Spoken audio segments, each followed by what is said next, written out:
আসসালামু আলাইকুম। Hello everyone, কেমন আছেন? আশা রাখি ভালো আছেন। আজকে আমি তৈরি করে দেখাবো অজানা এক রেসিপি, বাঁধাকপি আর ডিম দিয়ে। না দেখলে বুঝতে পারবেন না, তাই আমার ভিডিওটি স্কিপ না করে ফুল ভিডিওটি দেখার অনুরোধ রইল।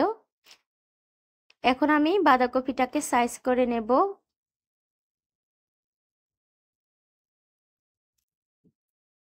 এই যে আমি যে একটু শক্ত শক্ত পাতাগুলো আছে সেগুলো আমি এভাবে ফেলে দিব। এই রেসিপিটি এত মজা লাগে, আপনারা না খেলে বুঝতে পারবেন না।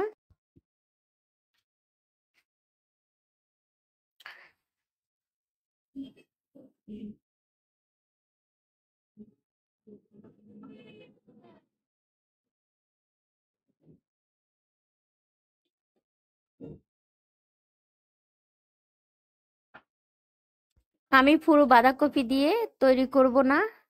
এখানে আমি এই যে 2 পিস করলাম, একটা বাঁধাকপিকে 1 পিস দিয়ে করে নেব রেসিপিটা। এখন আমি এই স্লাইসার দিয়ে এইভাবে স্লাইস করে নেব।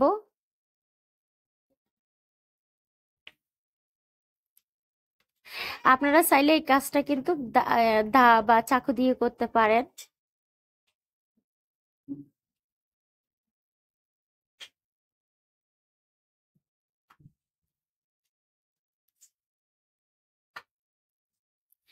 এই যে এইভাবে চিকন চিকন করে আমি কেটে নেব। এই যে হয়ে গেছে, দেখতে তো পাচ্ছেন। এখন আমি বাকি কাজটা করে নেব। এখানে আমি 3টে ডিম দিয়ে দিব। আপনারা আপনাদের ইচ্ছা অনুযায়ী আপনারা দিবেন। 2টা দিতে পারেন, 3টাও দিতে পারেন, আবার 4টাও দিতে পারেন, আপনাদের পছন্দ মতো। আমি 3টা দিয়ে তৈরি করে নেব।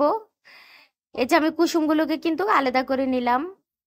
আর সাদা অংশের মধ্যে এখন পেঁয়াজগুলোকে আমি দিয়ে দিব। আর দিয়ে দিব স্বাদ মতো লবণ। এখানে দিয়ে দিলাম চিলি ফ্লেক্স। আপনারা চাইলে এখানে কাঁচামরিচ দিতে পারেন। আর একটা ম্যাজিক মশলা 1 প্যাকেট আমি পুরোটা দিয়ে দিলাম। আর দিয়ে দিলাম কালো গোলমরিচ গুঁড়ো 1/2 টেবিল চামচের চেয়ে একটু বেশি। আপনারা চাইলে সাদা গোলমরিচ গুঁড়ো দিতে পারেন। এখন আমি বাঁধাকপিগুলোকে একটু হালকা একটু হাত দিয়ে একটু মতে নিব। এই যে তারপরে আমি মিক্স করা যে পেঁয়াজ ডিম ছিল সেগুলো দিয়ে দিলাম, দিয়ে আবার ভালোভাবে মেখে নিলাম। এখন আমি চলে যাব চুলার কাছে। দিয়ে দিলাম তেল। তেলটা একটু গরম হয়ে আসলে আমি দিয়ে দিব বাঁধাকপিগুলো। কিন্তু আমি একটা বাটির মধ্যে ভরে নিলাম। তারপরে এভাবে আমি শেপ দিয়ে দিয়ে দিলাম। এখন হালকা একটু আমি চেপে চেপে একটু পাতলা করে নেব। এই যে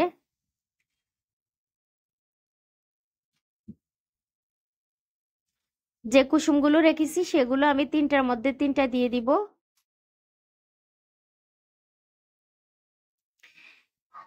এখন ঢাকনা দিয়ে দিব আমি 5 মিনিটের জন্যে। 5 মিনিট পর ফিরে আসলাম। উল্টিয়ে দিব। এক পিঠ আমার কিন্তু অলরেডি হয়ে গিয়েছে। আমি আরেক পিঠ এভাবে লাল লাল করে ভেজে নেব। চুলার হিটটাকে আমি মিডিয়াম টু লো হিটে রেখেছি। রেখে আমি এখন 6-7 মিনিটের জন্য ঢেকে দিব। প্রথমে আমি চুলার হিটটাকে মিডিয়ামে রেখেছি। এখন যেহেতু আমার নিচে ডিম আছে তার জন্য আমি লো হিটে রেখেছি। 5-6 মিনিট রাখবো, দেখবো আমি হয়েছে কিনা। এই যে আমি 5 মিনিট পরে দেখলাম যে আমার এটা এখনো হয়নি। আমি আরো 3 থেকে 4 মিনিট আরো ভেজে নেব। যেহেতু আমার চুলার হিটটা লো আছে তার জন্য আমার এই নাস্তাটি হতে একটু সময় লাগতেছে। দেখুন আমার কিন্তু অলরেডি হয়ে গিয়েছে। দুঃখিত, আমি কোনো কারণে দেখাতে পাচ্ছি না। চুলা থেকে নামিয়ে নিলাম।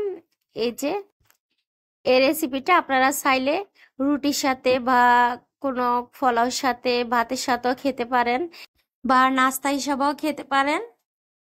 আমার ভিডিওটি কেমন লাগছে, ভালো লাগলে লাইক কমেন্ট শেয়ার করে দেবেন। আর যারা আমার সাথে ছিলেন এতক্ষণ তাদেরকে অসংখ্য অসংখ্য ধন্যবাদ। নতুন হলে সাবস্ক্রাইব করতে কিন্তু ভুলবেন না। আজ এ পর্যন্ত, সবাই ভালো থাকবেন। আল্লাহ হাফেজ।